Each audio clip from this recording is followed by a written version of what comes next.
Hello বন্ধুরা, welcome back to my channel Rumela and you. আজকে কিন্তু ছিল ম্যাওয়ের স্কুলের ফিস জমা দেওয়ার দিন। তো ফিস জমা দিতে গেছিলাম আর ছোট্ট একটা ক্লিপ তোমাদের সাথে শেয়ার করে নিলাম।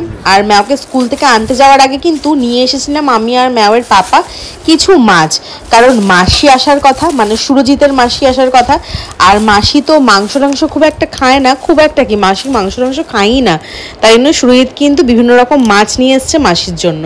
কি কি এনেছে চলো তোমাদেরকে দেখিয়ে দিই।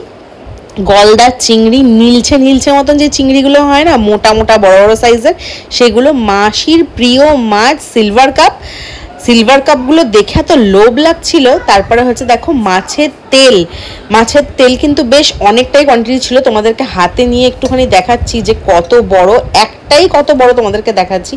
এই মাছের তেলের তরকারি তো তোমরা সবাই জানো আমার ভীষণ ভীষণ ফেভারিট। মাছের পটকা টটকা দারুণ লাগে খেতে। এছাড়াও কিন্তু নেওয়া হয়েছিল ছোট সাইজের চিংড়ি মাছ, ছোট মানে খুব একটাও ছোট না, দেখো এই সাইজ মতন হবে। এটা কিন্তু তরকারিতে দেওয়ার জন্য, মোচা হোক বা যাই হোক না কেন সেটাতে দেওয়ার জন্য। আর এগুলো কিন্তু নেওয়া হয়েছিল বাগদা চিংড়ি, এইগুলো মোটামুটি 1.5 আঙুল মতন লম্বা।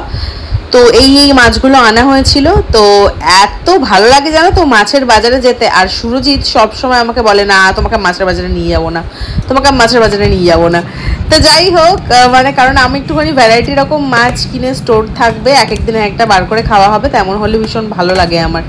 তো এগুলো সব দেখো স্টোরেজ করে রেখে দিলাম ফ্রিজে। তো কেমন লাগলো অবশ্যই আমাকে কমেন্টে জানিয়ে। চলো টাটা।